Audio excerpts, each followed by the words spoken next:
परित्राणाय साधूनां विनाशाय च दुष्कृतम् धर्म संस्थापनार्थाय संभवामि युगे युगे। जब जब आशा की अंतिम किरण बुझने लगती है और जहां मेरे बिना इस संसार की रक्षा कोई नहीं कर सकता, तब तब मैं दुष्कर्मियों का विनाश करने के लिए और धर्म की स्थापना करने के लिए हर एक युग में अवतार लेता रहूंगा। ये बातें श्री महाविष्णु कृष्ण अवतार के समय कहे थे। विष्णु पुराण के मुताबिक भगवान विष्णु को सबसे पावरफुल गॉड के रूप में बतलाया गया है। इन्हें असल में किंग मेकर कहना भी गलत नहीं होगा, लेकिन प्रश्न ये है कि भगवान विष्णु को अवतार लेने की आवश्यकता क्यों पड़ती है। वो चाहते तो खुद आकर प्रॉब्लम को सॉल्व कर सकते हैं, तो फिर उन्हें अवतार ही क्यों लेना पड़ता है। और क्या भगवान विष्णु और उनके अवतारों में एक ही लेवल की एनर्जी होती है। और क्या आप जानते हो कि डार्विन अपने सिद्धांतों को जो एवोल्यूशन थियोरी का नाम दिए हैं, वो भी भगवान विष्णु के दशावतार से कॉपी करके प्रेजेंट किए हैं। तो भगवान विष्णु के हर एक अवतारों से जुड़े रोचक तथ्यों को लॉजिकल वे में समझने के लिए इस वीडियो को पूरा अंत तक जरूर देखिएगा। जैसे कि हमारे वेदों में 14 लोक का वर्णन किया गया है, यानी कि 14 डायमेंशंस, लेकिन हम इंसान अभी 3 डायमेंशन वाली दुनिया में जी रहे हैं, लेकिन वास्तव में 14 डायमेंशंस होते हैं। रिसेंटली स्ट्रिंग थियोरी पर काम कर रहे वैज्ञानिकों द्वारा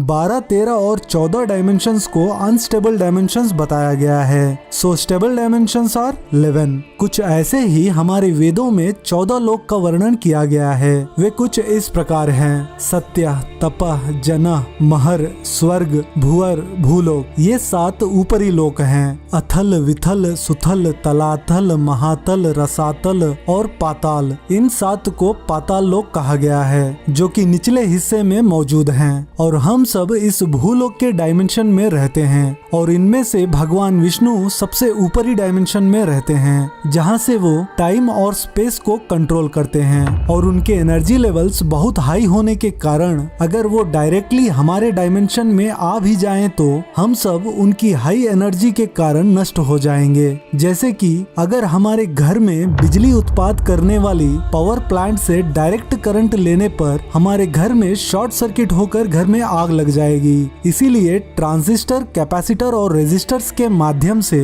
पावर को रेगुलेट करके हमारी जरूरतों के मुताबिक करंट को रिलीज किया जाता है। तो भगवान भी कुछ इसी तरह से करते हैं। उस समय आई मुसीबतों की क्षमता के अनुसार अवतार लेते हैं। तो फिर क्या भगवान विष्णु और उनके अवतारों में एक ही लेवल की एनर्जी होती है? अगर मुझसे पूछो तो भगवान विष्णु ही रियल एनर्जी हैं। उनके अवतारों को केवल एक छोटा पार्ट ऑफ कॉन्शियसनेस ही रहता है, जो अपना कार्य पूरा करके वापस जाना होता है। भगवान विष्णु के दशावतार से इंस्पायर होकर जेम्स कैमरॉन ने अवतार मूवी बनाया था। भगवान विष्णु ने वैसे तो कई सारे अवतार लिए हैं, लेकिन भगवान विष्णु के 10 मुख्य अवतारों से पहले हमें डार्विन के सिद्धांतों के बारे में जानना होगा। मैं चार्ल्स डार्विन के सिद्धांतों को गलत नहीं कह रहा हूँ, लेकिन ये जिस आइडियोलॉजी को एवोल्यूशन थियोरी का नाम बताए हैं, असल में वे भगवान विष्णु के दशावतार से कॉपी करके प्रेजेंट किए हैं। इनका कहना है कि हमारी पृथ्वी पर सबसे पहला जीव पानी में पैदा हुआ था,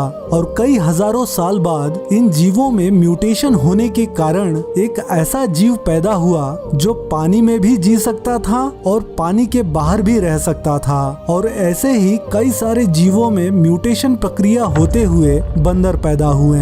और इनका कहना है कि हम इंसानों के पूर्वज बंदर हैं। लेकिन डार्विन को ये आइडियोलॉजी आया कहाँ से, वो मैं बताता हूँ। भगवान विष्णु के दशावतारों में से सबसे पहला है मत्स्य अवतार, जो कि आधा मनुष्य और आधा मछली का अवतार है। डार्विन एवोल्यूशन थियोरी के मुताबिक ये अवतार सिलुरियन पीरियड के समय लिया गया था, और उस समय पृथ्वी पर चारों ओर पानी ही मौजूद था, और उस समय सबसे पावरफुल डोमिनेटिंग स्पीशीज मछलियां ही होती थी। तो भगवान विष्णु का दूसरा अवतार है कूर्म अवतार, यानी कि कछुए का अवतार। डार्विन के मुताबिक इस समय मछलियों से कछुओं का म्यूटेशन हुआ था, और ये जीव पानी में भी रह सकता था और पानी के बाहर भी जी सकता था, और इसे डिवोनियन पीरियड का समय बताए हैं। इसके बाद विष्णु जी का तीसरा अवतार जो कि वराह अवतार है, यानी के जंगली सुअर। ये जीव पूर्ण तरह से पानी के बाहर जी सकता है और डार्विन का कहना है कि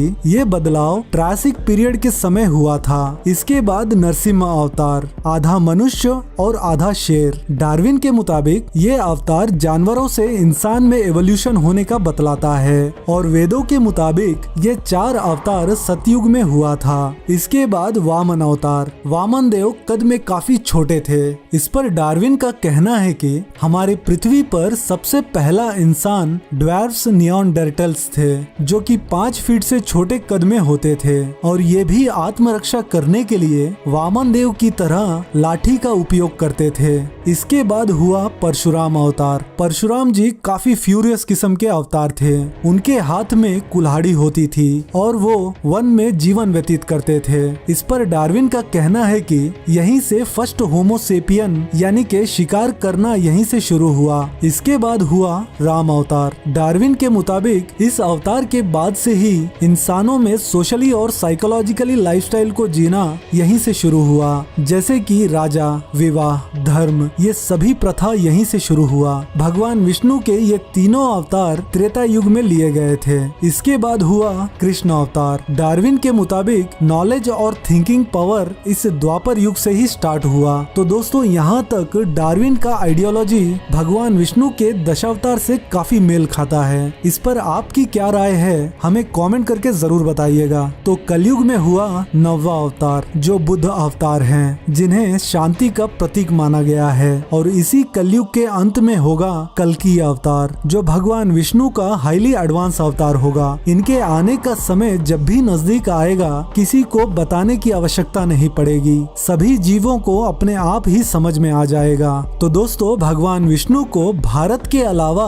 कौन कौन से देशों में पूजा जाता है और विष्णु जी को मछली का अवतार क्यों धारण करना पड़ा। दोस्तों ये सब जानने से पहले अगर हम विष्णु जी के वाहन यानी के गरुड़ देव के बारे में सही से जान लेंगे तो भगवान विष्णु के कार्य करने के तरीके को भी आसानी से समझ लेंगे। जैसे कि विष्णु जी का वाहन गरुड़ देव हैं, यानी के ईगल। जिस प्रकार एक ईगल कितना भी ऊपर रहे लेकिन वह अपना शिकार चाहे पानी में हो या फिर धरती पर एकदम परफेक्ट टाइमिंग के साथ विद सिंगल अटेम्प्ट में शिकार कर लेता है, कुछ ऐसे ही विष्णु जी भी करते हैं। वैकुंठ लोक से इस भूलोक पर अपनी दृष्टि जमाए रखते हैं और जब उनका परफेक्ट टाइम आता है तब एक सिंगल अटेम्प्ट में प्रॉब्लम को सॉल्व कर देते हैं। ये एनालॉजी इसलिए बताया हूँ क्योंकि हमारे ग्रंथों में बहुत ही इंटरेस्टिंग स्टोरीज की तरह हर एक के पात्र को परफेक्ट तरीके से एक्सप्लेन किया गया है, लेकिन आजकल इन स्टोरीज का ट्रू मीनिंग बहुत कम लोग ही समझ पाए हैं। क्योंकि अगर आज के जमाने में वेद और पुराण अगर एक आइडिया है तो उस आइडिया को इम्प्लीमेंट करने का काम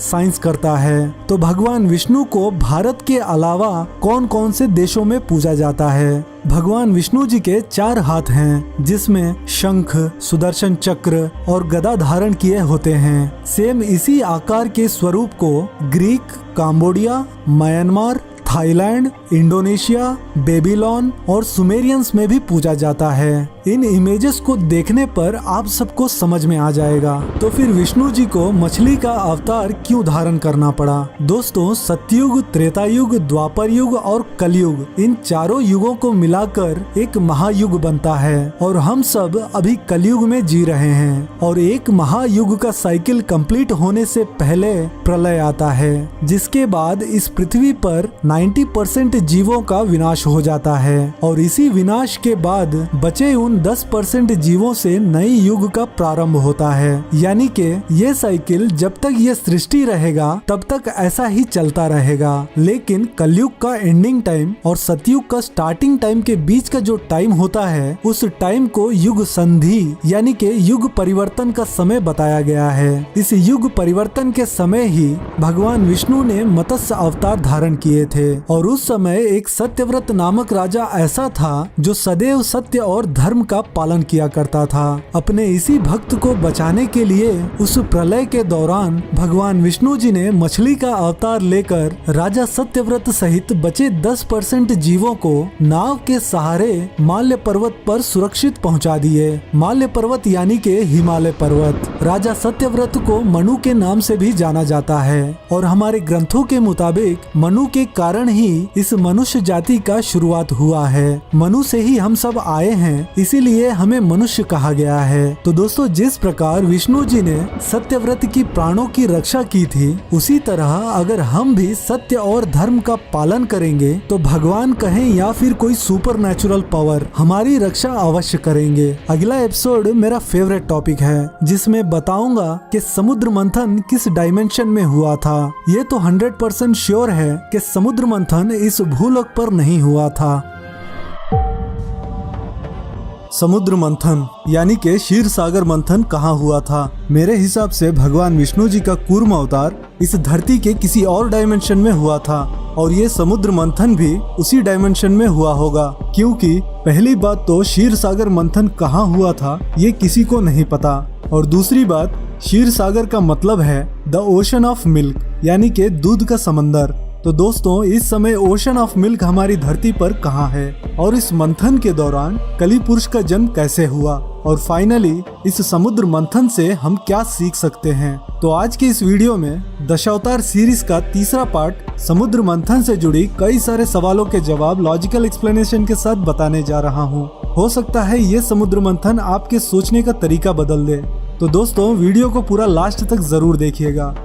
दोस्तों, वो समय था सृष्टि के शुरुआत का, यानी के सतयुग। सतयुग के शुरुआत में महर्षि दुर्वासा स्वर्ग में देवताओं के राजा इंद्र के पास किसी महत्वपूर्ण विषय पर चर्चा करने गए हुए थे, लेकिन इंद्रदेव उस समय एक बहुत बड़े राक्षस का अंत करके आए थे और वे उस समय भी उसी जोश और अभिमान में थे। जब ऋषि दुर्वासा ने इंद्रदेव को फूलों का माला भेंट स्वरूप दिया था, तो इंद्रदेव ने उस माला को अपने वाहन ऐरावत को पहना दिए, लेकिन कुछ ही क्षणों बाद ये माला ऐरावत के पैरों तले गिर गया। ये दृश्य देखने के बाद दुर्वासा महर्षि क्रोधित हो उठे और अपना अपमान होते देख इंद्रदेव के साथ सभी देवताओं को श्राप दे दिया कि जिस धन संपदा के अभिमान के कारण तुम मेरा अपमान किए हो, वही धन संपदा तुमसे छिन जाएगी। ऋषि दुर्वासा के श्राप के कारण स्वर्ग और पूरा संसार स्त्रीहीन हो गया। ऐश्वर्य, धन और वैभव की कमी के कारण चारों तरफ हाहाकार मच गया। तो इसके बाद से ही देवताओं और राक्षसों में जब भी युद्ध होता था तो देवताओं की हार होते जा रही थी और देवताओं के मुताबिक राक्षसों की संख्या 2 गुनी हो गई थी, जिसके बाद सभी देवताओं ने मदद के लिए विष्णु जी के पास पहुँचे।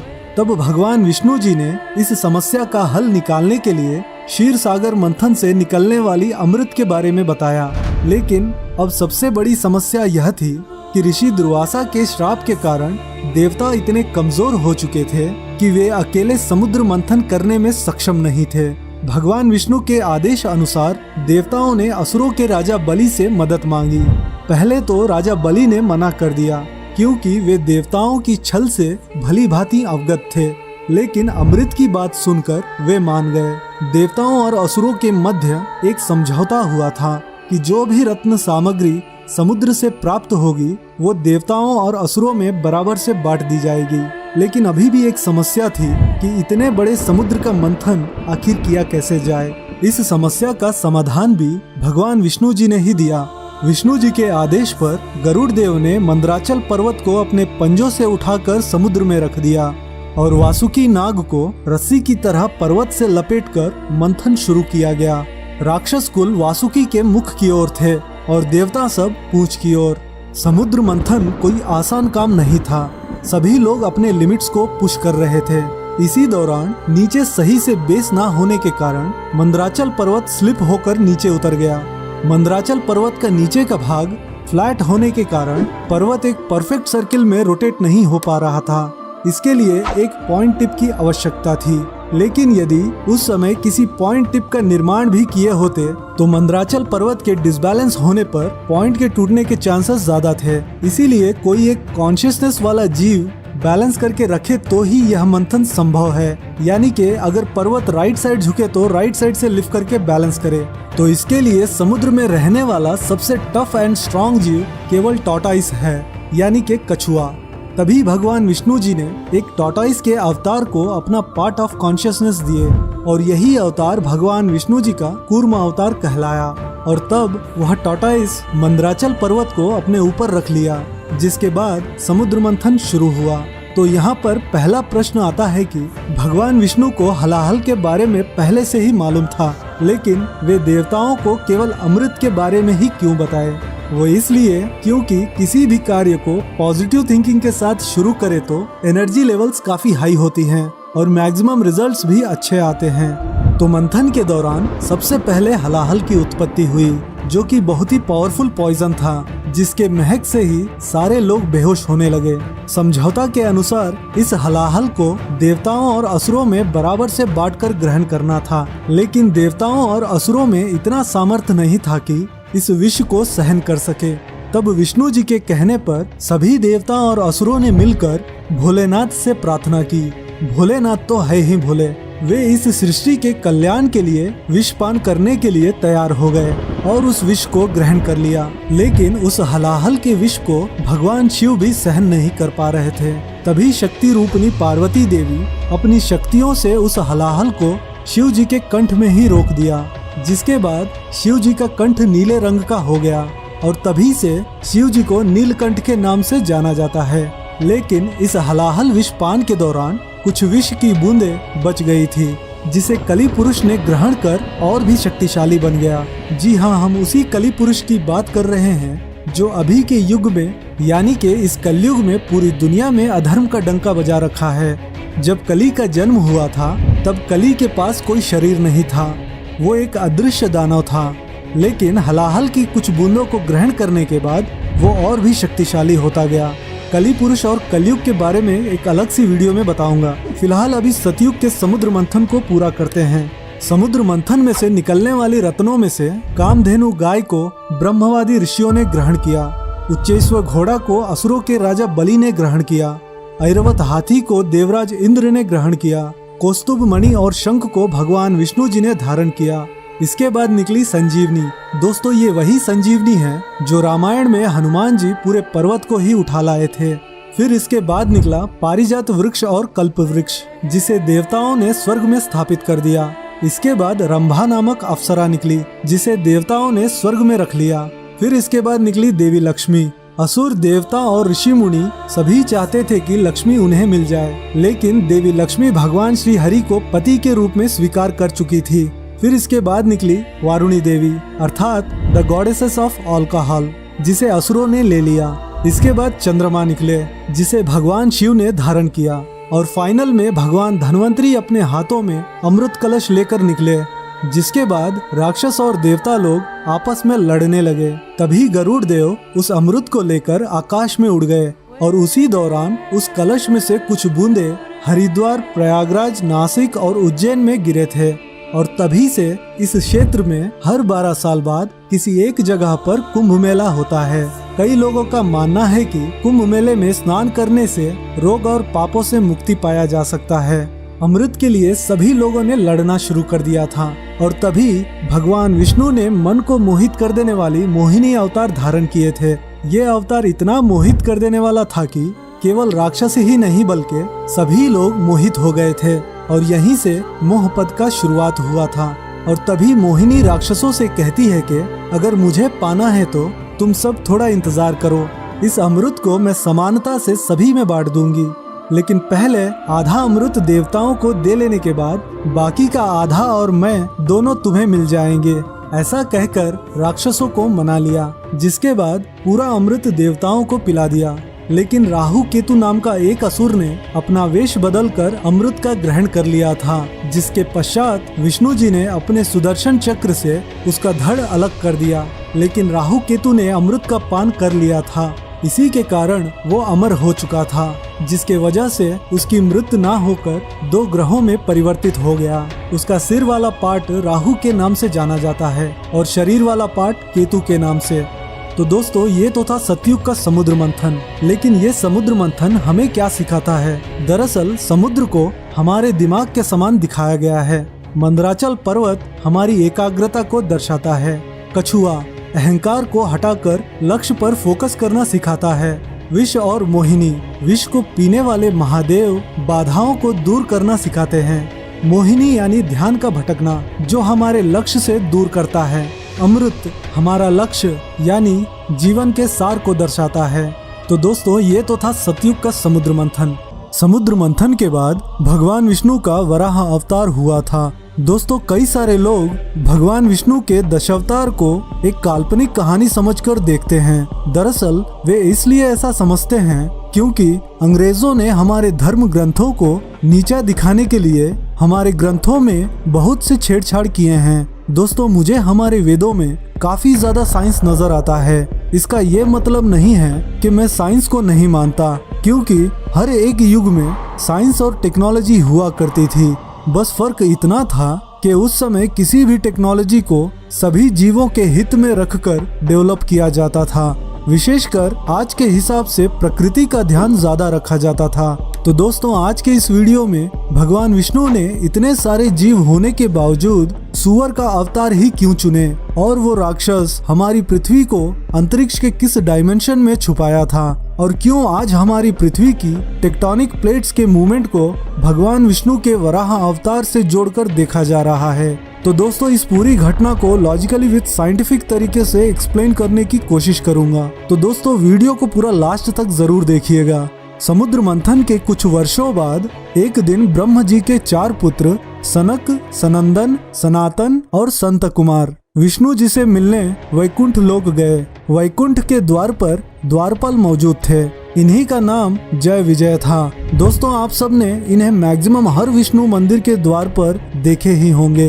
ब्रह्म जी के 4 पुत्र छोटे छोटे बच्चों के समान दिखते हैं, लेकिन वे केवल बच्चे ही नहीं बल्कि बहुत बड़े ज्ञानी भी हैं, और वे पूरे ब्रह्मांड में भ्रमण करते रहते हैं। विष्णु जी से मिलने आए इन 4 बालकों को जय विजय ने द्वार पर ही रोक दिया और इन बालकों के अवतार को देखकर हंसने लगे। जिसके बाद ब्रह्मपुत्रों ने जय विजय को 7 जन्मों तक मृत्यु लोक पर भगवान विष्णु से दूर रहकर जीवन व्यतीत करने का श्राप दे दिया। तब जय विजय ने भगवान विष्णु के पास पहुंचकर इस श्राप के बारे में बताए और कहे कि हम सही तरीके से अपना ड्यूटी कर रहे थे, लेकिन फिर भी हमें यह श्राप मिला है। अब आप ही हमें इस श्राप से मुक्त कर सकते हैं। तब विष्णु जी ने कहा, मैं इनके श्राप से तुम्हें मुक्त तो नहीं कर सकता, लेकिन मैं एक विकल्प दे सकता हूँ कि मुझसे दूर 7 जन्मों तक पृथ्वी लोक पर जीना स्वीकार करोगे या फिर 3 जन्मों तक मेरा शत्रु बनकर। तो इस पर जय विजय ने सोचा कि 7 जन्मों से तो बेहतर 3 जन्म हैं, और फिर वे 3 जन्मों तक भगवान विष्णु के शत्रु बनकर दूर रहना स्वीकार किए। और दोस्तों यहीं से भगवान विष्णु का मेन दशावतार की कहानी शुरू होती है। और ये जय विजय का पहला जन्म हिरण्याक्ष और हिरण्यकश्यप का था, दूसरा जन्म रावण और कुंभकर्ण का, और तीसरा जन्म शिशुपाल और दंतवक्र का। तो दोस्तों ये तो हो गई वैकुंठ लोक की बात। अब चलते हैं भूलोक पर, यानी हमारी पृथ्वी पर। यहाँ पर कश्यप मुनि नामक एक मुनि रहा करते थे, जिनकी दिति और अदिति नामक 2 पत्नियां थी। जब दिति गर्भवती हुई तब दिति ने गर्भ में पल रहे उन बालकों का भविष्य देखने की इच्छा जताई। कश्यप मुनि बहुत बड़े ज्ञानी थे और वे गर्भ में पल रहे उन बालकों का भविष्य देखकर खुद कांप उठे और दिति से कहा, तुम्हारे गर्भ से 2 पुत्र जन्म लेंगे और इन्हीं के कारण महाविनाश होगा और वे बहुत बड़े राक्षस बनेंगे। तो हिरण्याक्ष और हिरण्यकश्यप के जन्म लेते ही पूरा स्वर्गलोक कांप उठा।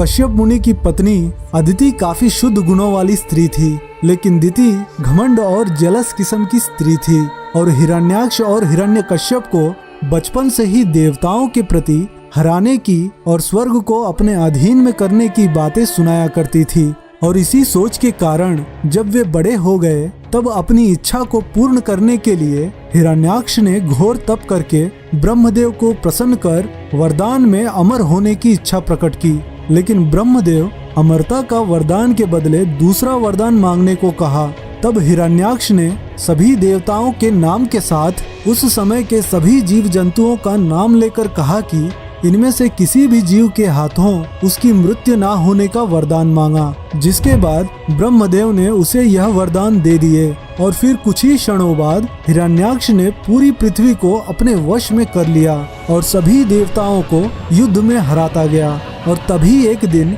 नारद मुनि से भेंट कर खुद की प्रशंसा करने लगा और कहने लगा कि इस ब्रह्मांड में कोई भी उसे पराजित नहीं कर सकता। तो इस पर नारद मुनि ने कहा कि बस एक श्री महाविष्णु है जिनसे तुम जीत नहीं पाओगे। तो अब हिरण्याक्ष भगवान विष्णु से युद्ध करके पूरे ब्रह्मांड को अपने अधीन में कर लेना चाहता था। तो इसके लिए उसने एक तरकीब निकाली। वो तो वैकुंठ लोक जा नहीं सकता, लेकिन भगवान विष्णु को स्वयं बुलाने के लिए उसने पृथ्वी को पाताल लोक के डायमेंशन में मौजूद गर्भोदक ओशन में छिपा दिया, जिसके बाद पूरे ब्रह्मांड का संतुलन बिगड़ने लगा। और दोस्तों, हाल ही में वैज्ञानिकों द्वारा अंतरिक्ष में एक ऐसे ही कॉस्मिक ओशन होने का दावा किया गया है।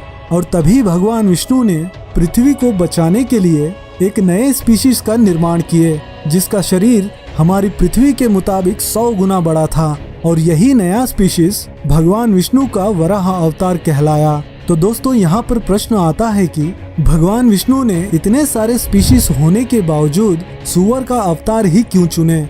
ऐसा इसलिए क्योंकि पहली बात तो पृथ्वी को उस गर्भोदक ओशन से निकालने के लिए सूअर के अलावा दूसरा जीव उस वातावरण में जी नहीं सकता। और दूसरा रीजन यह था कि इसी अवतार के द्वारा हिरण्याक्ष का वध हो सकता था, क्योंकि जब हिरण्याक्ष ने ब्रह्मदेव से वरदान मांगा था तो उस समय इस प्रकार का स्पीशीज पूरे ब्रह्मांड में कहीं नहीं मौजूद था। इसीलिए वराह देव को आदि वराह भी कहा जाता है। आदि का मतलब है पहला। दोस्तों, यहाँ पर मैं आपको एक इंटरेस्टिंग फैक्ट बताता हूँ। सूअर का डीएनए और इंसान का डीएनए 99% सेम होता है। बस 1% के फर्क से वो सूअर कहलाते हैं और हम इंसान। और दोस्तों, इसीलिए मेडिकल साइंस में किसी भी डिजीज का एंटीडोट बनाने से पहले उसका टेस्ट सूअर पर ही किया जाता है।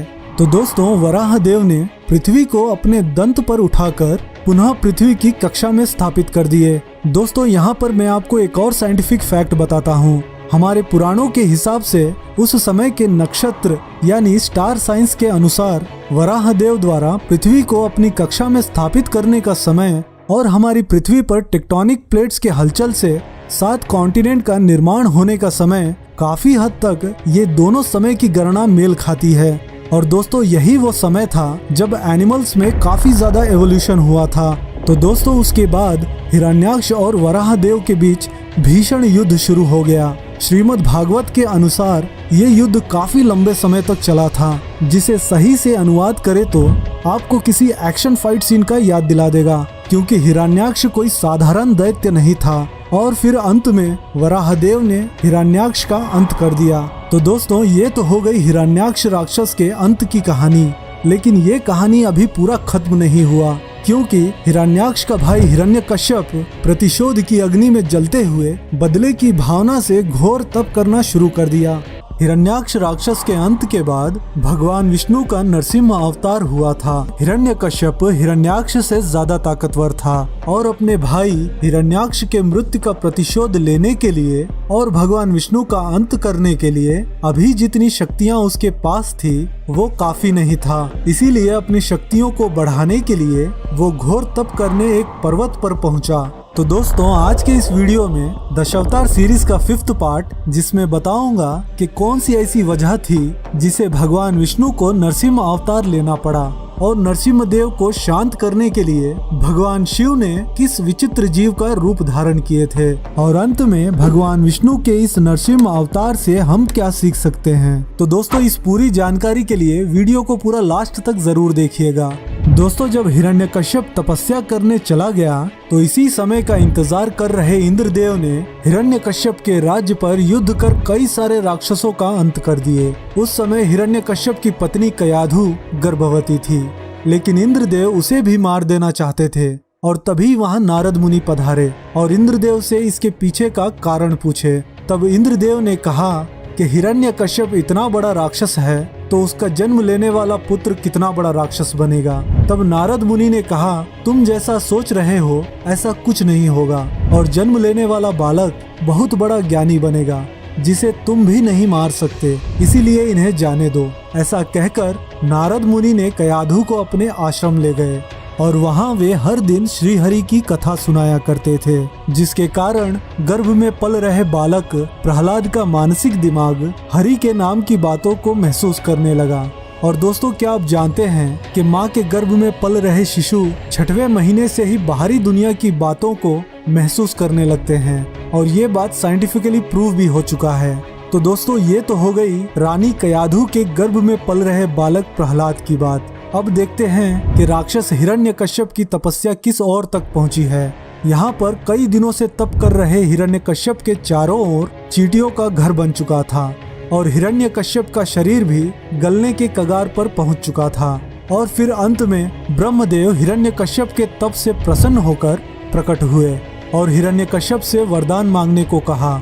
तब हिरण्यकश्यप ने सोचा कि उसका भाई हिरण्याक्ष वर मांगने में गलती कर बैठा। सभी जीवों का नाम तो लिया था पर नए जीव का नाम नहीं मालूम होने के वजह से वराह अवतार के कारण उसकी मृत्यु हो गई, इसलिए मैं वो गलती नहीं दोहराऊंगा। यह सोचकर ब्रह्मदेव से कहा कि मुझे वरदान में पंचभूत यानी वायु, जल, पृथ्वी, आकाश, अग्नि किसी भी मनुष्य से नहीं और ना किसी जानवर से, ना घर के अंदर ना घर के बाहर, ना दिन में ना रात में, ना किसी अस्त्र से और ना किसी शस्त्र से, बताई गई इन सभी चीजों में से किसी भी चीज से उसकी मृत्यु ना होने का वरदान मांगा।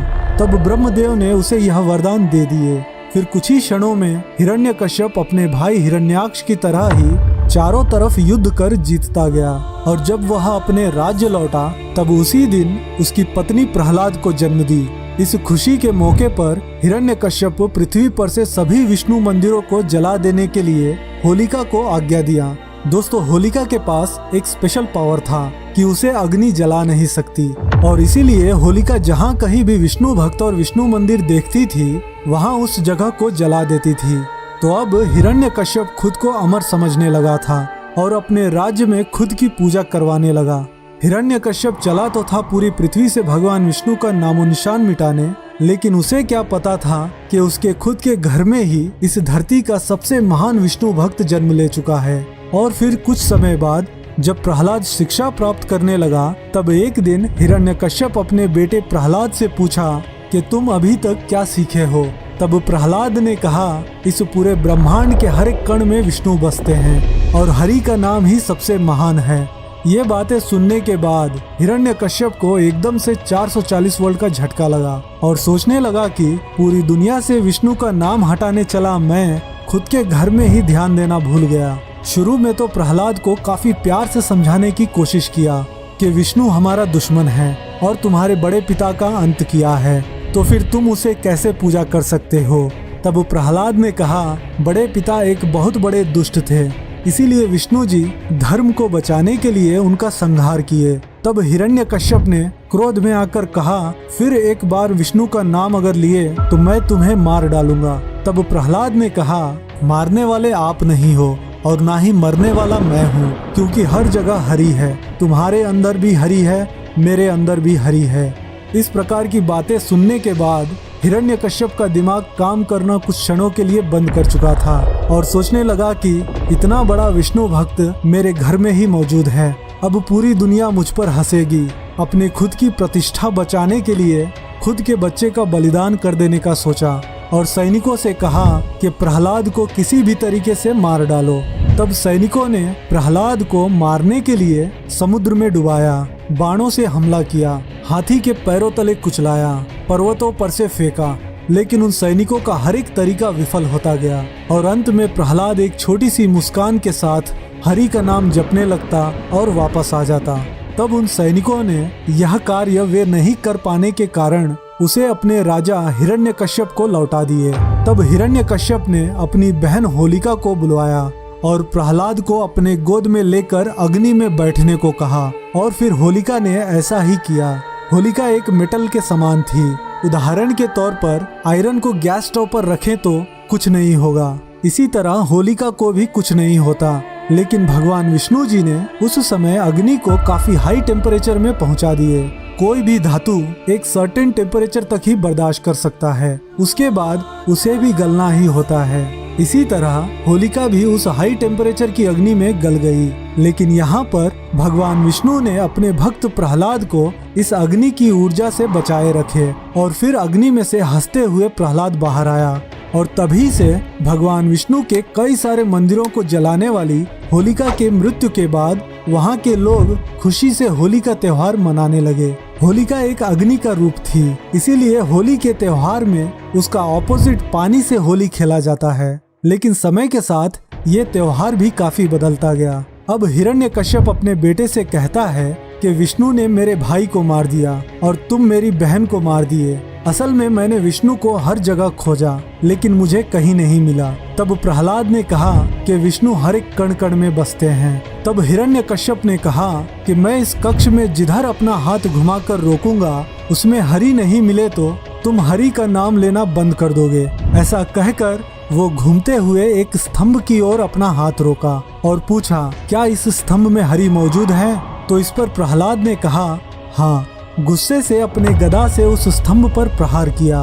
भक्त के भक्ति का मान रखने के लिए भगवान विष्णु ने उस स्तंभ में से नरसिंह अवतार का दर्शन दिए। उस नरसिंह अवतार को देखकर हिरण्यकश्यप समझ चुका था कि उसका अंत नजदीक आ चुका है। और तभी नरसिंहदेव हिरण्यकश्यप को अपनी जांघों पर रखकर कहा कि देख हिरण्यकश्यप, ये समय ना दिन है ना रात, ये जगह ना द्वार के अंदर है ना बाहर, और मैं ना ही मनुष्य हूँ और ना ही जानवर, और मेरे नाखून ना कोई अस्त्र है ना कोई शस्त्र। ऐसा कहकर नरसिंहदेव ने अपने नाखूनों से हिरण्यकश्यप के नाभि को चीरकर उसका अंत कर दिए। लेकिन हिरण्यकश्यप के अंत के बाद भी भगवान नरसिंहदेव उस उग्र रूप से बाहर नहीं आ रहे थे और लक्ष्मी देवी भी उनके पास जाने के लिए डरने लगी थी। और तभी भगवान शिव ने शरभ नामक एक 3 मिश्रण वाला जीव, जिसमें एक पक्षी, मनुष्य और शेर का रूप लेकर नरसिंहदेव के पास पहुँचे। तब शरभ जीव ने नरसिंहदेव को अपने पैरों के बीच कुछ समय के लिए जकड़ कर रखा, जिसके बाद भगवान नरसिंहदेव का गुस्सा शांत हुआ और वे फिर से अपने विष्णु रूप में मिल गए। तो दोस्तों, ये तो हो गई भगवान नरसिंहदेव की और हिरण्यकश्यप राक्षस के अंत की कथा। लेकिन ये कथा हमें क्या सिखाती है? दरअसल अहंकार, घमंड और बदले की भावना रखने वाला व्यक्ति कितना भी शक्तिशाली क्यों ना हो, वो अपना लक्ष्य कभी नहीं प्राप्त कर सकता। और जो व्यक्ति full knowledge with self confident के साथ धैर्य रखकर धर्म के साथ खड़ा रहेगा, उस व्यक्ति के सामने कितना भी बड़ा मुसीबत आ जाए लेकिन अंत में वो जीत जाएगा। लक्ष्मी देवी को धन और खुशी का रूप माना गया है। जिस तरह उग्र रूप में रहे नरसिंहदेव के पास लक्ष्मी देवी भी जाने से डरने लगी थी, उसी तरह हाई टेम्पर वाले लोगों के पास लक्ष्मी का वास नहीं होता। हिरण्यकश्यप के अंत के बाद प्रहलाद का पुत्र विरोचन का जन्म हुआ और यहाँ पर सतयुग समाप्त हुआ। और फिर कुछ समय बाद विरोचन का पुत्र बलि चक्रवर्ती का जन्म हुआ और यहाँ से त्रेता युग की शुरुआत हुई। दोस्तों, आप सब ने राजा बलि चक्रवर्ती के दान के चर्चे तो सुने ही होंगे। तो फिर इतने बड़े महान दानी राजा को किसके कहने पर भगवान विष्णु ने वामन अवतार लेकर मारने आए? आखिर में ऐसी कौन सी वजह थी जिसके कारण राजा बलि ने स्वर्ग को अपने अधीन में कर लिया था? और क्या वामन देव बलि चक्रवर्ती का अंत किए थे या फिर नहीं? और भगवान विष्णु के इस अवतार से हम क्या सीख सकते हैं? तो दोस्तों, आज के इस वीडियो को पूरा देखने के बाद आप भी धर्म का पालन करते हुए किसी भी चीज को हासिल करने का तरीका सीख जाओगे। तो दोस्तों, ये तो हम सब जानते हैं कि कश्यप मुनि की पत्नी अदिति के गर्भ से देवताओं का जन्म हुआ और दिति के गर्भ से असुरों का। बलि चक्रवर्ती प्रहलाद के पौत्र थे, यानी कि ये सभी हिरण्यकश्यप के वंश से होने के वजह से असुर कहलाते हैं। अपने समय में बलि चक्रवर्ती एक महान राजा थे। उनके राज्य परिपालन के दौरान इस धरती पर कोई भी मनुष्य भूखा नहीं सोया था और इसी खुशी में आज भी केरला के वासी बड़े धूमधाम से ओणम का त्योहार मनाते हैं। बलि चक्रवर्ती बहुत बड़े ज्ञानी होने के साथ इस धरती पर रहे अंतिम समय तक अपने धर्म का पालन बखूबी तरीके से निभाए हैं। दोस्तों, बाहुबली मूवी में शिवगामिनी को कटप्पा कैसे रक्षक बनकर रहता है, ऐसे ही कश्यप मुनि की पत्नी दिति के लिए शुक्राचार्य का रोल भी कुछ ऐसा ही था और यही असुरों के और राजा बलि के गुरु भी थे। तो फिर आखिर क्यों राजा बलि को स्वर्गलोक पर विजय प्राप्त करने की मनसा जागी? दरअसल वो इसलिए क्योंकि इंद्रदेव ने राजा बलि के पिता विरोचन का वध किए थे। इसीलिए राजा बलि इंद्रलोक को अपने अधीन में कर लेना चाहते थे। बलि चक्रवर्ती को ज्ञात था कि उनके पास देवताओं से युद्ध करने की शक्ति नहीं है। इसीलिए गुरु शुक्राचार्य के कहने पर देवताओं पर विजय प्राप्त करने के लिए विश्वजीत यज्ञ करवाया। इस यज्ञ में से एक रथ निकला था। इस रथ की खास बात यह थी कि इस पर सवार होकर युद्ध करने से उसे कोई भी हरा नहीं सकता, यानी कि ये रथ एक प्रकार का विजय रथ था। इसके बाद बलि चक्रवर्ती ने अपने सैनिकों के साथ अपने रथ पर सवार होकर इंद्रलोक पर विजय प्राप्त करने पहुंचे। दोस्तों, यहाँ पर मैं आपको एक विनिंग फैक्ट बताता हूँ। दोस्तों, कभी भी जब हमसे भी ज्यादा ताकतवर हमारा शत्रु हो तो उससे युद्ध ना करने में ही हमारी भलाई होती है, या फिर 2 कदम पीछे हटकर सही समय की प्रतीक्षा करने का मार्ग ही उचित होता है। कुछ ऐसे ही जब बलि चक्रवर्ती युद्ध करने इंद्रलोक पहुंचे थे तो इंद्रदेव और बाकी के सभी देवता लोग वहां से गायब हो चुके थे और पूरा इंद्रलोक खाली खाली दिख रहा था। इंद्रदेव को पहले से ही मालूम चल गया था कि वे बलि चक्रवर्ती को हरा नहीं पाएंगे, इसीलिए वे देवलोक छोड़कर किसी दूसरे लोक में भटकने लगे।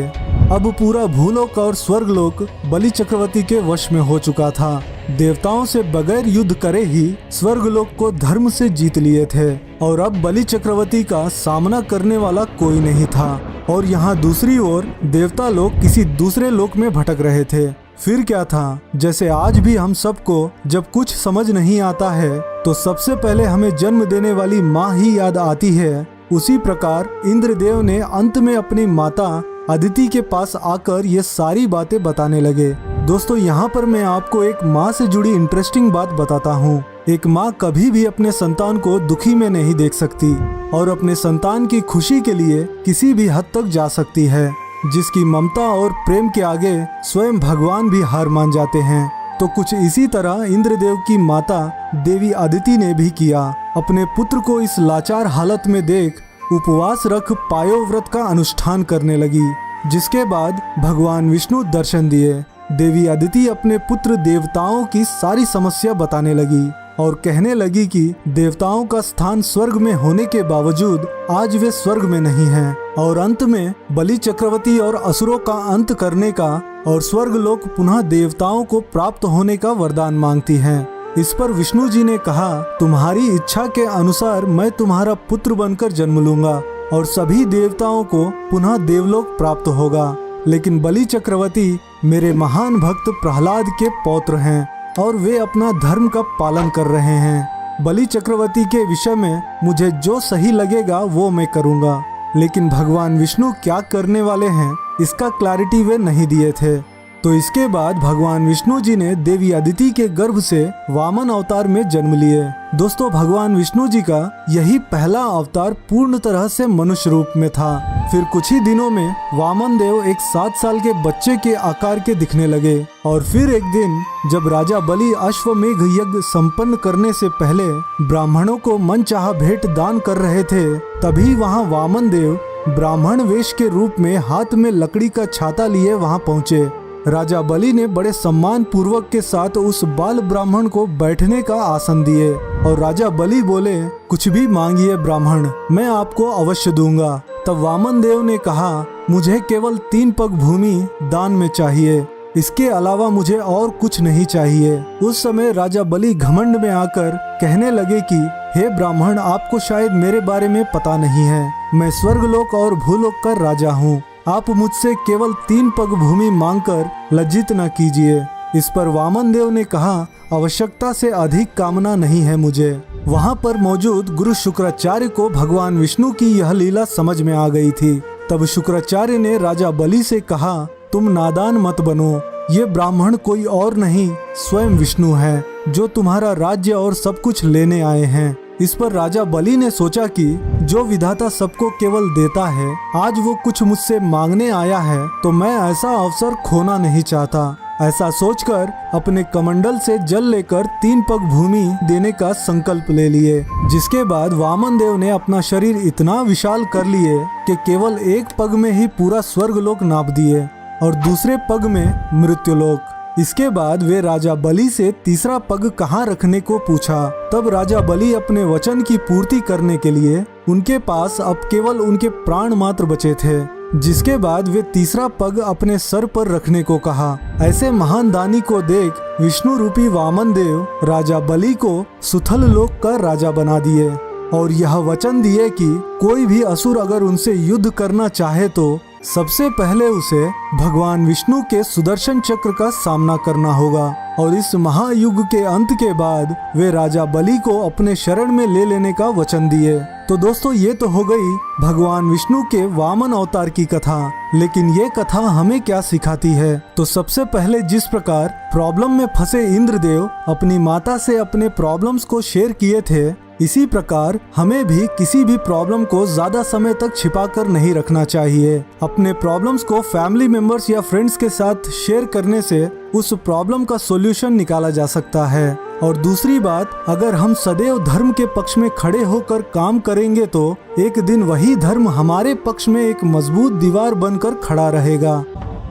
भगवान परशुराम जैसा हीरोइस्टिक कैरेक्टर आपको पूरे भागवत में कहीं नहीं देखने को मिलेगा, क्योंकि रावण जैसे राक्षस को ही हरा देने वाला कार्तवीर अर्जुना, जिसे कोई नहीं हरा सकता था, ऐसे राक्षस का अंत करने वाले भगवान परशुराम की कथा किसी एक्शन मूवी से कम नहीं है। और इस वीडियो को देखते वक्त डेफिनेटली आप में से कई लोगों को जस्ट मैं परशुराम जी के बारे में बोलना शुरू कर दिया तो घूसबम्स आना शुरू हो जाएंगे। लेकिन परशुराम जी इतने महान होने के बावजूद क्यों अपनी ही माता और 4 भाइयों का सर धड़ से अलग कर दिए थे? और आखिर क्यों परशुराम जी को ही कल्कि के गुरु के तौर पर चुना गया है? दोस्तों, इस वीडियो को पूरा देखने के बाद आपको 100% क्लैरिफिकेशन मिल जाएगा कि परशुराम जी को ही कल्कि के गुरु के तौर पर क्यों चुना गया है। तो दोस्तों, इस वीडियो को पूरा लास्ट तक जरूर देखिएगा। तो असल स्टोरी में जाने से पहले छोटा सा फ्लैशबैक देख लेते हैं। भगवान विष्णु जी का वामन अवतार के बाद मैक्सिमम राक्षसों की संख्या लगभग ना के बराबर हो गया था। इक्का दुक्का कहीं जंगल या गुफाओं में बचे होंगे। जब इस पृथ्वी पर से राक्षसों की संख्या कम हो गई,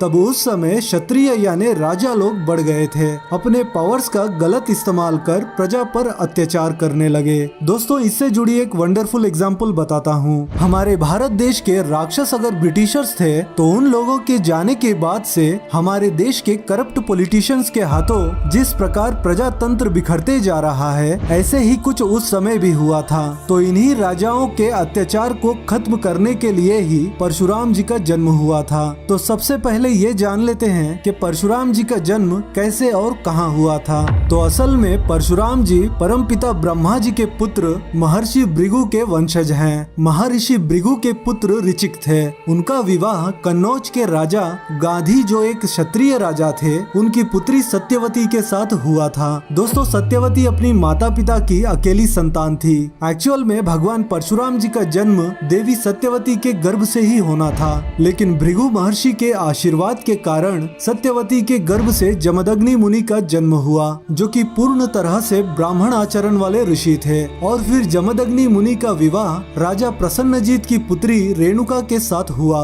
रेणुका ने जमदग्नि मुनि के 5 पुत्रों को जन्म दिया था, जिसमें से उनके सबसे छोटे पुत्र भगवान परशुराम जी थे। और वे ही अपनी दादी सत्यवती के एक भूल के कारण क्षत्रिय आचरण वाले गुणों के साथ जन्मे थे। दोस्तों, यहाँ पर मैं आपको बता दूं कि परशुराम जी को बचपन में भार्गव राम, रामभद्र और राम के नाम से बुलाया जाता था। तो जब परशुराम जी बड़े हो गए, तब वे शिक्षा प्राप्त करने के लिए गुरु की तलाश में निकल पड़े। तब वे ऐसे गुरु की खोज कर रहे थे जिनका ज्ञान उनसे भी कई गुना अधिक हो। गुरु की तलाश में कई राज्यों को पार कर वे एक स्मशान घाट के पास जा पहुँचे, जहाँ एक व्यक्ति खड़ा था। जब वह व्यक्ति परशुराम जी से पूछा कि तुम यहाँ किसे खोज रहे हो, तब परशुराम जी ने कहा कि मैं यहाँ गुरु की तलाश में आया हूँ। और दोस्तों, वे स्मशान तक गुरु की तलाश में इसलिए गए थे क्योंकि वे जानते थे कि जहाँ अंत होता है वहीं से मनुष्य जीवन का अर्थ मिलता है। और तभी वह आदमी अपने असली रूप में प्रकट हो गया। दोस्तों, वह व्यक्ति कोई और नहीं बल्कि स्वयं महादेव जी थे। और फिर इसके बाद भगवान शिव जी ने अष्ट सिद्धियों की सारी विद्याएं परशुराम जी को सिखा दी और शरीर के सभी चक्रास को एक्टिवेट भी कर दिए। शिक्षा पूर्ण होने के बाद भगवान शिव जी ने अपना शिव धनुष और फरसा देकर जाने की आज्ञा दी। तब परशुराम जी ने पूछा कि गुरुवर, आप मुझे किसको दंड देने के लिए मुझे इतना शक्तिशाली बनाए हैं? तब शिव जी ने कहा, इस पृथ्वी पर संतुलन बनाए रखने के लिए तुम्हें इन शक्तियों की बहुत आवश्यकता पड़ेगी। लेकिन उस समय परशुराम जी को यह बात नहीं समझ में आई थी। इसके बाद वे अपनी शिक्षा पूरी कर अपने घर लौट आए। तभी एक दिन रेणुका देवी अपने सभी पुत्रों से जंगल से लकड़ियां काट कर लाने को कहा। सभी 4 पुत्रों ने शक्ति अनुसार लकड़ियां काट कर ला रहे थे, लेकिन परशुराम जी अकेले एक पूरे वृक्ष को ही उठाकर ला रहे थे। ये दृश्य देख सभी लोग सोच में पड़ गए कि इतनी शक्ति किसी ब्राह्मण में तो नहीं हो सकती। और इसी दौरान जमदग्नि मुनि कई दिनों से महायज्ञ कर रहे थे। इस यज्ञ में पानी की आवश्यकता पूर्ण करने के लिए रेणुका देवी नदी से पानी लाने पहुंची। इतने में उन्होंने गंधर्व को स्त्रियों के साथ स्नान करते हुए देखा। ये दृश्य देख उनमें काम वासना की इच्छा जागी। दोस्तों, जब कभी भी काम वासना की इच्छा जागती है तब किसी भी कार्य में मन नहीं लगता है। तो रेणुका देवी के साथ भी कुछ ऐसा ही हुआ। जब पानी से भरा मटका लेकर लौट रही थी तब उनके हाथों से वह मटका फिसलकर यज्ञ हो रहे जगह पर गिर गया और इसी के कारण कई दिनों से हो रहा यज्ञ भंग हो गया। और फिर जमदग्नि मुनि ने अपनी दिव्य दृष्टि से रेणुका देवी की इस घटना के पीछे का कारण पता कर लिया और यज्ञ भंग होने के क्रोध में अपने 4 पुत्रों से अपनी माता को मार देने का आदेश दिया। लेकिन 4 पुत्रों ने मातृ हत्या के इस पाप को करने से मना कर दिए। और तभी जमदग्नि मुनि ने अपने 5वें पुत्र परशुराम से अपनी माता और अपने 4 भाइयों को मार देने को कहा। अभी जमदग्नि मुनि यह कहकर अपनी आंखों की पलकें बंद ही कर रहे थे कि इतने में परशुराम जी ने अपने फरसे से अपनी माता और 4 भाइयों का सर धड़ से अलग कर दिया। परशुराम के इस फोर्स से चारों तरफ खून ही खून दिखाई देने लगा। तब जमदग्नि मुनि ने पूछा कि तुमने यह करने से पहले तनिक भी नहीं सोचा? तब परशुराम जी ने कहा, मैंने केवल पितृ आज्ञा का पालन किया हूँ। ये बात सुनकर जमदग्नि मुनि प्रसन्न होकर वरदान मांगने को कहा और फिर परशुराम जी ने वरदान में अपनी माता और 4 भाइयों को पुनः जीवित करने का वरदान मांग लिया, जिसके बाद पुनः उनकी माता रेणुका देवी और 4 भाई जीवित हो गए। दोस्तों, परशुराम जी ने अपनी माता और 4 भाइयों का सर धड़ से अलग इसलिए किए थे क्योंकि वे जानते थे कि उनके पिता के पास पुनः जीवित करने की शक्ति है। इस घटना के कुछ वर्ष बीतने के बाद कार्तवीर अर्जुना नामक एक क्षत्रिय राजा रहा करता था, जिसके 1000 हाथ थे। 1000 हाथ यानी हजारों हाथों की शक्ति वाला। और दोस्तों, यही वो क्षत्रिय राजा था जिसने रावण जैसे राक्षस को भी दौड़ा दौड़ा कर पीटा था। तो फिर एक समय कार्तवीर अर्जुना अपनी एक सेना की टुकड़ी के साथ जंगल के रास्ते से जाते समय जमदग्नि मुनि का आश्रम देखा। तभी जमदग्नि मुनि ने सभी क्षत्रियों को देख कहा कि लगता है कि तुम सब बहुत प्यासे और भूखे हो। हमारे आश्रम में आप सब अतिथि बनकर हमें आपकी सेवा करने का अवसर दें। इस पर कार्तवीर अर्जुना बोला, तुम्हारे आश्रम में क्या मिलेगा हमें? और तो और हम सब करीब 100 लोग हैं, तुम हमें ठीक से भोजन भी नहीं खिला पाओगे। इस पर जमदग्नि मुनि ने कहा, हम केवल 100 नहीं 1000 लोगों को भी खिला सकते हैं। इसके बाद वे सभी को आश्रम में बिठाकर अंदर से कई प्रकार के पकवान लाकर परोसते गए और सैनिक जो भी डिमांड कर रहे थे वो उन्हें सेकंड्स में लाकर परोसा जा रहा था। लेकिन राजा ये सब इतनी जल्दी कैसे हो रहा है ये देखने के लिए रसोई घर में जा पहुंचा। वहाँ वो देख हैरान हो गया क्योंकि वहाँ एक व्यक्ति एक गाय के कान में जो भी कह रहा था वो वहाँ प्रकट हो जा रहा था। दोस्तों, ये वही कामधेनु गाय थी जो समुद्र मंथन के समय निकली थी। कामधेनु का अर्थ है इच्छा या मनोकामना की पूर्ति करने वाला। तो अब इस गाय को राजा कार्तवीर अर्जुना अपने राज्य ले जाने के लिए जमदग्नि मुनि से पूछा। तब जमदग्नि मुनि ने कहा, ये गाय मुझे उपहार में मिली है जिसे मैं तुम्हें नहीं दे सकता, लेकिन अगर वो आपके साथ जाना चाहे तो आप उसे ले जा सकते हैं। तब राजा ने उस गाय को लेकर जाने के लिए सैनिकों को भेजा, लेकिन कामधेनु अपनी प्रोटेक्शन के लिए 2 गुनी सैनिकों को प्रकट कर दी।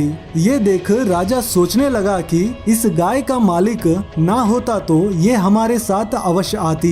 तो फिर अगले ही दिन जमदग्नि मुनि जब मेडिटेशन कर रहे थे, तब उस राजा के कहने पर उसके पुत्रों ने पीछे से जमदग्नि मुनि का सर धड़ से अलग कर दिया। ये दृश्य देख रेणुका देवी ने परशुराम को 21 बार बुलाया। परशुराम के आने के पश्चात राजा वहाँ से कामधेनु गाय को लेकर जा चुका था। उस समय के क्षत्रिय राक्षसों से भी ज्यादा बुरे प्रवृत्ति के बन चुके थे। ऐसे समस्त क्षत्रियों का पृथ्वी से सर्वनाश करने का वचन देकर रेणुका देवी अपनी भी प्राण त्याग दी। अब परशुराम जी का क्रोध 7वें आसमान पर पहुंच चुका था। फिर इसके बाद जो हुआ ये जानकर आपके रोंगटे खड़े हो जाएंगे, क्योंकि परशुराम जी अकेले ही कार्तवीर अर्जुना के महल के समक्ष पहुंचकर अपने फरसे को हाथ में उठाकर जोर से कहा कि राजा बाहर आया तो वो अकेला मरेगा, नहीं तो सभी को मार दूंगा। राजा ने सोचा कि एक ब्राह्मण क्या कर लेगा, इसीलिए उसने 10 सैनिकों को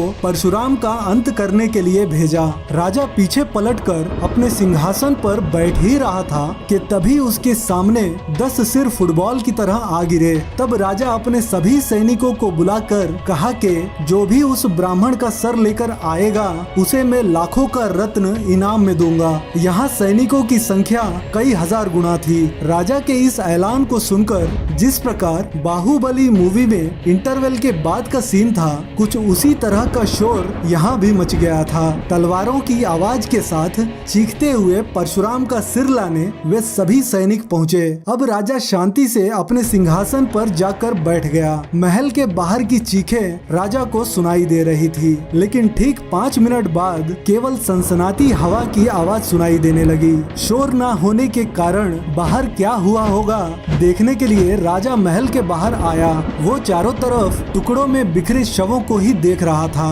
तभी राजा के राइट साइड से एक फरसा आंधी की तरह गोल घूमते हुए परशुराम जी के हाथों में जा रुका। दोस्तों, थोर मूवी में जिस प्रकार थोर का हैमर कहीं भी फेंकता था तो फिर से उसके हाथ में लौटकर आ जाता था, ऐसे ही परशुराम जी का फरसा भी था। अब क्रोध में जलता कार्तवीर अर्जुना युद्ध करने के लिए सामने आया। तब परशुराम जी ने अपने फरसे से कार्तवीर अर्जुना के 1000 बल वाले हाथों को काट दिए और फिर अगले ही क्षण अपने फरसे से राजा का सर भी धड़ से अलग कर दिया। दोस्तों, भगवान विष्णु जी का यही अवतार ऐसा था जिन्होंने मात्र 1 मिनट से भी कम समय में अपने शत्रु का अंत कर दिए थे। राजा के अंत के बाद भी पूरी पृथ्वी पर से 21 बार क्षत्रियों का अंत कर दिए थे, लेकिन कुछ जगहों पर 21 बार केवल इस कुल के क्षत्रियों का विनाश करने का जिक्र किया गया है। और फिर अंत में महादेव के समझाने के बाद वे फिर से शस्त्र ना उठाने का रिटायरमेंट ले लिए। लेकिन भगवान परशुराम जी का यह कथा अभी पूरा नहीं हुआ, क्योंकि जिस प्रकार वे राम अवतार और कृष्ण अवतार के समय दिखे थे, उसी तरह कल्कि अवतार के समय भी प्रकट होना अभी बाकी है। वे एक चिरंजीवी हैं और उन्हें चिरंजीवी होने का वरदान स्वयं शिव जी प्रदान किए हैं। और दोस्तों, परशुराम जी को ही कल्कि के गुरु के तौर पर इसीलिए चुना गया है क्योंकि जिस प्रकार परशुराम अवतार के समय राक्षस एक राजा बना था और पूरी तरह से प्रजा पर अत्याचार करता था, उसी प्रकार इस कलयुग में भी कली पुरुष एक राजा की तरह अपना एक भौतिक रूप प्रकट करेगा।